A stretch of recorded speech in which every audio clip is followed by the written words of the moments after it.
નમસ્કાર, હોટલાઇન ન્યૂઝમાં આપનું સ્વાગત છે અને હું છું આપની સાથે તોફિક ગાંચી। અત્યારે દેશમાં એક સૌથી વધારે ચર્ચાસ્પદ મુદ્દો છે અને આ મુદ્દો છે નીટનો।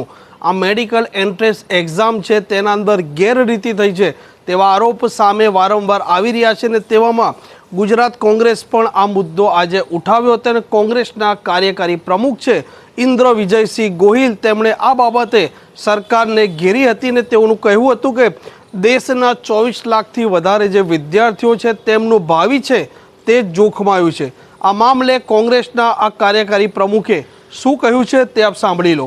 સમગ્ર દેશની અંદર 24 લાખ જેટલા વિદ્યાર્થીઓના ભવિષ્ય સાથે જે છેડા કરવાની પ્રક્રિયા થઈ છે, 24 લાખ જેટલા વિદ્યાર્થીઓનું ભવિષ્ય અંધકારમય થઈ જાય એ પ્રકારની પરિસ્થિતિ ઊભી થઈ છે અને આ નીટની પરીક્ષામાં ભારતીય જનતા પાર્ટી શાસિત જે રાજ્યો છે એ રાજ્યોમાંથી જે ગેરરીતિ બહાર આવી છે, આ સમગ્ર ગેરરીતિ જાણે માત્ર કોઈ ગ્રેસિંગનો મુદ્દો હોય કે ગ્રેસિંગ પૂરતો પ્રશ્ન હોય એ પ્રકારનું એક વાતાવરણ કે હવા બનાવવાનો સરકાર તરફથી પ્રયત્ન કરવામાં આવી રહ્યો છે। પરંતુ સમગ્ર બાબતમાં જે પેપર લીક થયું છે, મોટા પાયે ભ્રષ્ટાચાર થયો છે અને ભારતીય જનતા પાર્ટી શાસિત રાજ્યોમાં સુનિયોજિત રીતે જે ગોલમાલ અને ગેરરીતિ થઈ છે એ વિશે આપ સૌની વચ્ચે ચર્ચા કરવા માટે ઉપસ્થિત થયા છીએ। સમગ્ર પ્રક્રિયા એનટીએ દ્વારા લેવાતી આ પરીક્ષા સરકાર અત્યારે પોતાના હાથ આ ભ્રષ્ટાચારથી દૂર કરીને તમામ જવાબદારી એનટીએ ઉપર નાખે છે, પરંતુ પોતાનું વલણ સ્પષ્ટ કરે એવી કોંગ્રેસ પક્ષ દ્વારા માગણી કરવામાં આવે છે। સરકાર એક બાજુ કહી રહી છે કે મુદ્દો માત્ર ગ્રેસિંગનો છે, ત્યારે અમે પ્રશ્ન કરવા માંગીએ છીએ કે જો મુદ્દો માત્ર ગ્રેસિંગનો હોય તો પરીક્ષામાં પેપર લીક થયું હતું કે નહીં તેનો સરકાર જવાબ આપે। જો પેપર લીક થયું હોય તો તેમાં કઈ તપાસ થઈ છે કે નહીં તેનો જવાબ આપે। અને જો સરકાર કહેતી હોય કે પેપર લીક નથી થયું તો બિહારમાં એફઆઈઆર દાખલ કરવામાં આવી છે અને 17 જણાની ધરપકડ કરવામાં આવી છે, તે શા માટે કરવામાં આવી છે તેનો પણ જવાબ આપવો જોઈએ। જો પેપર લીક થયું હોય તો પરીક્ષા રદ કરવી જોઈએ અને સમગ્ર દેશની અંદર મેડિકલ કોલેજોમાં જે ગ્રાન્ટેડ મેડિકલ કોલેજ હતી એને પણ સેલ્ફ ફાઇનાન્સ મેડિકલ કોલેજ બનાવીને આ દેશના મધ્યમ અને ગરીબ વર્ગના લોકો માટે ડૉક્ટર બનવાનું સપનું આ સરકારે મુશ્કેલ બનાવ્યું હતું, પરંતુ આ નીટની પરીક્ષામાં ભ્રષ્ટાચાર કરીને આ સપનું મુશ્કેલમાંથી પણ અશક્ય બનાવવાનું કામ આ ભારતીય જનતા પાર્ટીની સરકારે કર્યું છે। સમગ્ર દેશની અંદર 24 લાખ જેટલા વિદ્યાર્થીઓ પરીક્ષા આપતા હોય, આ નીટની પરીક્ષામાં કૌભાંડ ગોલમાલ કોના સંતાનોના ફાયદા માટે થાય અને સમગ્ર કૌભાંડની શરૂઆત કોચિંગ ક્લાસ અને પરીક્ષા કેન્દ્રોના સાઠગાંઠની માધ્યમથી બહાર આવે। બિહાર જેવા રાજ્યના વિદ્યાર્થીઓ, ઝારખંડ જેવા રાજ્યના વિદ્યાર્થીઓ શા માટે ગોધરામાં પરીક્ષા આપવા માટે આવ્યા હતા એનો જવાબ પણ આ સરકારે આપવો જોઈએ। સમગ્ર દેશની અંદર જ્યારે પણ કોઈ પેપરમાં પરીક્ષાના પેપર ફૂટે છે ત્યારે ભારતીય જનતા પાર્ટી શાસિત રાજ્યોમાં આ પ્રકારની ઘટના શા માટે બને છે? આ તમામ બાબતોનો તાર ભારતીય જનતા પાર્ટી શાસિત રાજ્યો માટે જ શું કામ અડે છે? અને ગુજરાત મોડલની વાત ભારતીય જનતા પાર્ટીની સરકાર કરતી હોય ત્યારે ગુજરાતમાં 25 જેટલી પરીક્ષાના પેપર અગાઉ પણ ફૂટ્યા હતા અને અત્યારે પણ આ પ્રકારનો ભ્રષ્ટાચારના તાર સીધા જ્યારે ગુજરાત સાથે મળે છે ત્યારે ગુજરાતના અને દેશના વિદ્યાર્થીઓનું જે કારકિર્દી છે, જે ભવિષ્ય છે એ જોખમમાં મૂકવાનું કામ સરકારે કર્યું છે। ત્યારે આ મુદ્દા ઉપર સરકાર શા માટે આ માફિયાઓને રાજકીય રક્ષણ આપી રહી છે એનો પણ જવાબ અમે સરકાર પાસેથી માગીએ છીએ। સમગ્ર ઘટનામાં સમગ્ર પ્રક્રિયા જે નીટની પરીક્ષાની છે એ શરૂઆતથી જ શંકાશીલ રહી છે, કારણ કે 9/2/24ના રોજ જે આનું રજીસ્ટ્રેશન કરવાની તારીખ હતી એમાં શા માટે 10 દિવસનો વધારો કરવામાં આવ્યો? આ 10 દિવસનો વધારો કરવા માટે એનટીએના સત્તાધીશોએ કોની સૂચનાથી વધારો કર્યો? ત્યારબાદ સમગ્ર પ્રક્રિયામાં આ જે ઇલેક્શનના પરિણામના દિવસે જ શા માટે નીટની પરીક્ષાનું પરિણામ પણ જાહેર કરવામાં આવ્યું?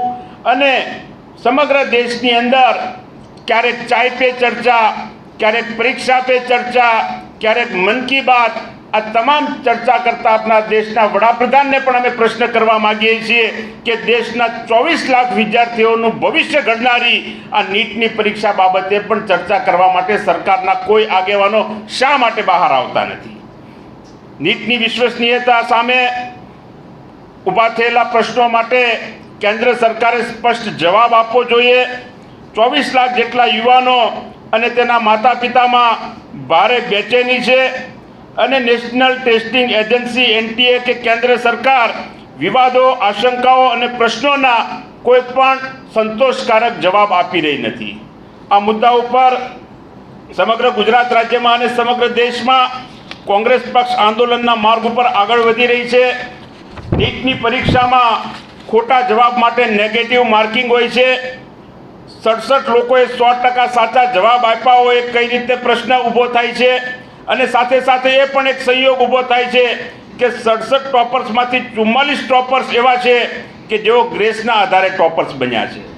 ત્યારે અમારો સીધો પ્રશ્ન છે કે માર્કિંગની પ્રક્રિયામાં કે આ સમગ્ર પ્રણાલીમાં સરકારી સૂચનાઓમાં આ ગ્રેસ માર્ક્સ આપવાની કોઈ પણ જોગવાઈ કરવામાં આવેલી નથી. ત્યારે કયા આધારે, કોની સૂચનાથી, કયા માફિયાઓના સંદેશાથી આ પ્રકારના ગ્રેસિંગ માર્ક્સ આપવામાં આવ્યા છે તેની પણ અમે માહિતી માગીએ છીએ. નીટની પરીક્ષા 5 મે 2024ના રોજ યોજાઈ હતી. તેનું પરિણામ 14 જૂન 2024ના રોજ જાહેર થવાનું હતું, પરંતુ લોકસભાની ચૂંટણીના પરિણામના દિવસે જ આ પરિણામ શા માટે જાહેર કરવામાં આવ્યું એ પણ ખૂબ શંકા ઉપજાવે એ પ્રકારની પરિસ્થિતિ ઊભી થઈ છે. જ્યારે કોંગ્રેસ પક્ષ તરીકે અમારી સ્પષ્ટ માગણી છે કે સમગ્ર નીટની પરીક્ષામાં થયેલી ગેરરીતિ, ગોલમાલ, પેપર લીક સહિતની તમામ બાબતોની સુપ્રીમ કોર્ટની દેખરેખ કોંગ્રેસ પક્ષ માગણી કરી રહ્યું છે. સમગ્ર દેશના વિદ્યાર્થીઓનું ભવિષ્ય અત્યારે જોખમમાં મુકાયું છે. ગુજરાત રાજ્ય આમ પણ જુદી જુદી પરીક્ષાઓમાં પેપર ફોડવાની બાબતમાં ખૂબ વખોડાઈ ગયેલું છે, ખૂબ કુખ્યાત થઈ ચૂક્યું છે. ત્યારે સમગ્ર ગુજરાત રાજ્યના વિદ્યાર્થીઓનું શિક્ષણ પ્રણાલી ઉપરથી વિશ્વાસ ઉઠે એ પ્રકારની પરિસ્થિતિ આજે ઊભી થઈ છે. પેપર લીક કૌભાંડ બાબતે ભૂતકાળમાં પણ કોઈ નક્કર પુરાવા કે અનેક પુરાવા મળવા છતાં કોઈ દાખલારૂપ સજા ન બેસે એ પ્રકારની ઢીલી નીતિ હંમેશા સરકાર દ્વારા ચાલતી રહી છે. એટલા માટે આ પ્રકારના જે માફિયાઓ છે એનો હોંસલો દિવસે ને દિવસે વધતો જાય છે અને ભવિષ્યમાં કદાચ મુન્નાભાઈ MBBS જેવા ડૉક્ટરો પણ આપણને જોવા મળે તો એ નવાઈ નથી. કારણ કે કોઈ પણ ટેલેન્ટવાળો વિદ્યાર્થી આ પરીક્ષાની પ્રક્રિયામાં, આ પૈસાના જંગમાં ક્યાંક કદાચ પાછો રહી જશે. આ ભ્રષ્ટાચારની રેસમાં કદાચ તાલ નહીં મિલાવી શકે એટલે પોતાનું ઉજ્જવળ ભવિષ્ય જોખમમાં મૂકી જાય એ પ્રકારની પરિસ્થિતિ ઊભી થશે. ત્યારે કોંગ્રેસ પક્ષ દ્વારા તમામ મુદ્દાઓ પર સ્પષ્ટ અને કડક જવાબ માંગવામાં આવે છે. સમગ્ર દેશની અંદર કોંગ્રેસ પાર્ટીના આગેવાનો દ્વારા, યુથ કોંગ્રેસ દ્વારા, NSY દ્વારા આંદોલન ચલાવવામાં આવી રહ્યું છે.